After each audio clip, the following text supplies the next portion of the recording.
जानता हूँ कि इस शो को करोड़ों लोग देख रहे होंगे।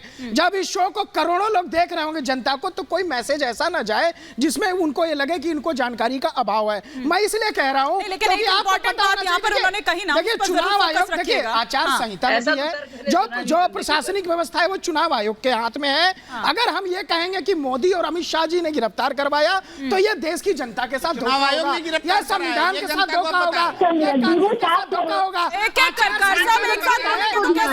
संहिता लगी है और चुनाव आयोग के इशारे पर ही कार्य कह रहे हैं कि किसके इशारे पर बना रहे हैं, कह रहे हैं कि किसी के इशारे पर किया है ना। नहीं, इशारे कैसे चुनाव आयोग को बदनाम कर रहे हैं? इसका मतलब भाई आप चुनाव आयोग के पास शिकायत लेके भी जाते हैं, चुनाव आयोग आपके पक्ष में बात को भी रखता है। सुप्रीम कोर्ट ने आपका जो है चंडीगढ़ का जब फैसला दिया था, तब तो आप खुश थे कि चंडीगढ़ में सुप्रीम कोर्ट ने हमारी जीत तय की। आज आप उसी सुप्रीम कोर्ट में सवाल उठा रहे हैं। आज चुनाव आयोग, देखिए प्रधानमंत्री नरेंद्र मोदी और अमित शाह अब जो है प्रशासनिक व्यवस्था नहीं देख रहे, इस बात को आपको समझना पड़ेगा। पूरी की पूरी प्रशासनिक व्यवस्था चुनाव आयोग के पास है। जिस प्रकार से सुप्रिया श्रीनाथ जी का मामला अभी देखिए, चुनाव आयोग गया और उनको भी देखिए, वो भी एक झूठ को छुपाने का प्रयास किया जा रहा था कि मैंने ट्वीट नहीं किया, और आज नोटिस दे दिया गया, आज नोटिस दे दिया गया। अब आप उसको भी गलत कहेंगे, चुनाव आयोग को उसको भी। आप उनको कह रहे हैं कि वो सवाल उठा रहे हैं, लेकिन आप भी तो सुप्रीम कोर्ट के फैसले के खिलाफ जाते हैं ना। उन्होंने अरेस्ट के ग्राउंड मांगे, ये कहा है कि भैया ऐसे ही आप नहीं। एक सेकंड सरिता जी आ रही हूँ। तो उन्होंने ये कहा है ना कि अरेस्ट के ग्राउंड मांगे हैं, वो बताने होंगे आपको, ऐसे ही आप नहीं उठाकर ले गए और उसके बाद कितने ही दिन तक आपने अंदर डाल दिया। बिल्कुल इमानी जी, आपकी बात सही है। देखिए नहीं, ये मेरी नहीं, सुप्रीम कोर्ट की बात है। देश में हाई कोर्ट भी है, सुप्रीम कोर्ट भी है। हाँ। जब भी कोई मसला होता है, अगर हाई कोर्ट से कोई केस में नहीं बन पाता तो लोग सुप्रीम कोर्ट में जाते हैं। सुप्रीम कोर्ट अगर कोई टिप्पणी करता है तो लोग उसका जवाब दाखिल करने की कोशिश तो करेंगे। आप मेरा सवाल या तो समझे नहीं, या तो नहीं, तो या तो घुमा गए, इसी के खिलाफ केंद्र गया था ना। मैं ये कह रहा हूँ आपको कि अगर सुप्रीम कोर्ट ने कोई चीज का निर्देश दिया है किसी को, तो बदले में जो सरकार है वो भी तो अपना पक्ष रखेगी ना।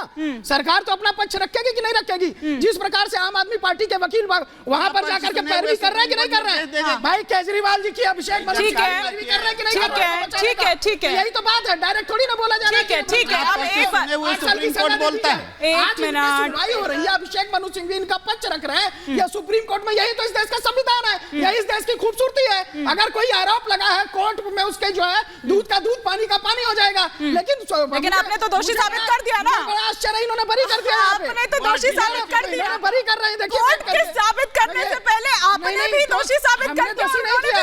न्यायिक हिरासत में कोर्ट ने ही भेजा है। न्यायिक हिरासत किसको था? वो बरी लेकिन क्या जानते हैं डीके शिव कुमार को अपने पिताजी के अंतिम संस्कार में गिरफ्तार किया, न्यायिक हिरासत मांगी, पता है? कोर्ट ने भेजा है। पता है डीके शिव कुमार के अपने पिताजी के अंतिम संस्कार में भी जा नहीं सके, आज वो बरी हो गए। कौन देगा इसका हट जाना? ईडी दूध का दूध और पानी का पानी करते हैं। मतलब आप क्या कह रहे हैं? ऐसे दूध का दूध पानी का पानी होता है। 7 साल बाद लोग जेल से रिहा हुए। देश में कानून व्यवस्था बंद कर दी जाए, देश की कानून व्यवस्था बंद कर दी जाए, कोई किसी के ऊपर जांच ना हो, उसको सरकार काम ही ना करे। कैसी बात कर रहे हैं आप? सरकार की आप बताइए, केजरीवाल जी ने जब वहाँ कांग्रेस के विधायक को उठा लिया था, खरीदोगे, सरकार गिरा दोगे, और वहाँ पर ये दुहाई देंगे आप, वहाँ पर ये दुहाई देंगे पंजाब के अंदर जब एक विधायक को आम आदमी पार्टी पूरा कानून को अपने हाथ में ले रखा है। चिल्ला रहे थे, आप दोनों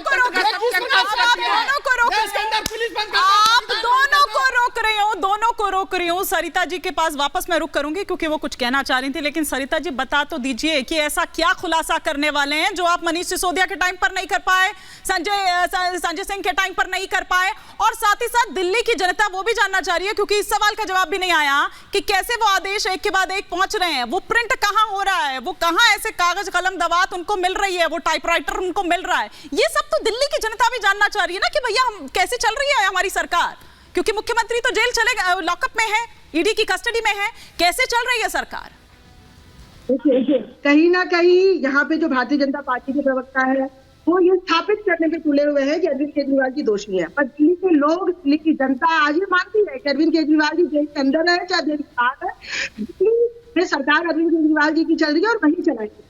तो मुझे लगता है कि ये प्रश्न ही इररिलेवेंट है कि वो कलम दबा के ला लिख दी। आपके जवाब एकदम सही है। जब बात दिल्ली की जनता की करूं तब आप बीजेपी पर आ जाती हैं, जब बीजेपी के सवाल पूछूं तो आप जनता पर आ जाती हैं। मैडम चाहती क्या है आप ठीक ठीक बता दीजिए पहले, फिर उसी हिसाब से सवाल किया जाए। दिल्ली में अच्छे पानी की व्यवस्था रहे, आज दिल्ली के लोग गर्व कर रहे हैं इस आज बात से है पे क्या? कि उनका आज से है क्या? या सीएम जैसे ही अंदर गए उसके बाद से ये अचानक हो गया? तो फिर क्या कर रहे हैं आपके मंत्री? फिर तो मतलब आपके ये आपके मंत्रियों पर सवाल उठता है ना। सरिता जी जितना कहेंगी उतना फंसेंगी।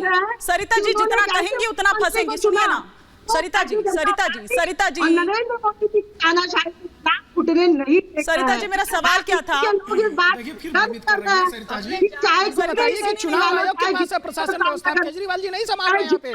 केजरीवाल जी को जरूरत नहीं है संभालने की, अब चुनाव आयोग संभालेगा। अब आवाज ही नहीं आ रही इनकी तो क्या बोले। हाँ सरिता जी, लेकिन मेरी बात का जवाब नहीं मिला अब तक। के लोगों काम कर रहे हैं, आज भी कर रहे हैं, कल भी करेंगे और आज तक करते रहेंगे।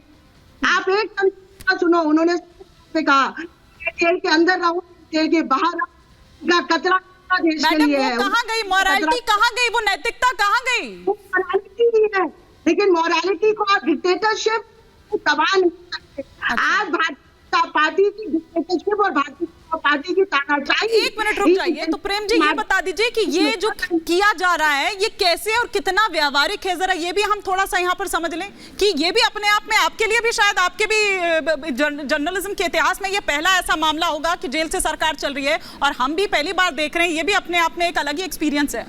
इसमें तो कोई संदेह नहीं कि देश के इतिहास में ये पहली घटना है कि मुख्यमंत्री जेल में है। इससे पहले सबने इस्तीफा देकर के ही जो जेल गए हैं, लेकिन इसके लिए हम जो पीड़ित है उसी को दोष ठहरा रहे हैं। जो असल में जो कल्प्रिट है वो तो फंसाने का काम किया है। ईडी के अधिकारों का बीजेपी मनी ट्रेल दिख रहे हैं भाई, मनी ट्रेल दिख रहे हैं। हमने आपको पूछा भी तो आप जवाब नहीं दे सकी शाजिया जी कि ये दोनों ईडी के हाथ में था अरेस्ट करना, ईडी के हाथ में था अरेस्ट करना, केजरीवाल जी के हाथ में नहीं था अरेस्ट नहीं होना। लेकिन अरेस्ट क्यों नहीं हुए? क्योंकि बीजेपी के साथ मिलकर के मैच फिक्सिंग खेल रही थी। इसका जवाब दीजिए ना शाजिया जी, दे दीजिए। मैं तो चुनौती देता हूँ, चुप हो जाता हूँ, आप बोलिए। कर दिया जाए, यानी कि पूरे सरकार के लोकतांत्रिक ढांचे को खत्म कर दिया जाए। जवाब दीजिए, मैंने सवाल रखा उसका दीजिए ना जवाब। और ज्ञानी बनकर पूरे देश क्यों को नहीं जी? और बताइए ज्ञानी बनकर और तमाम तरह के आप बोलिए। देखिए आप डेरोगेटरी रिमार्क्स दूसरे को नीचा दिखाने के लिए बोलिए, आपने तो ऐसी ये आपका हक है, आज तक सुनी नहीं मैंने ऐसी बातें। लेकिन ये आप आज तक नहीं सुने होंगे कि ईडी जो अरेस्ट कर सकती आपका तर्क थी वो कुतर्क क्यों नहीं नहीं कर है, रही थी? एक बहुत बड़ा मजाक है। ईडी ने क्या क्यों 10वीं बार केजरीवाल जी का मन हुआ कि जेल जाना चाहिए और वो जेल चले गए? मजाक करते हैं क्या आप लोग? मैं आप दोनों को रोक रही हूँ, माफी के साथ रोक रही हूँ, और साथ ही साथ उधर हाईकोर्ट पर भी निगाहें सभी की लगी हुई है कि क्या वहां पर फैसला क्या सुनाता है कोर्ट। राहत मिलती है, अगर राहत मिल जाती है तो जाहिर सी बात है कि एक बूम मिलेगा और फिर उसको उस हिसाब से भुनाने की कोशिश होगी। अभी जो दिखाई दे रहा है वो और ज्यादा तादाद में उसकी इंटेंसिटी बढ़ जाएगी, और अगर राहत नहीं मिलती है तो फिर किस तरह का असर पड़ेगा ये भी देखने वाली बात होगी। नजर हमारी बनी हुई है। फिलहाल आप सभी मेहमानों का बहुत शुक्रिया हमारे साथ आज के सफर में जुड़ने के लिए। यहाँ रुकेंगे एक ब्रेक।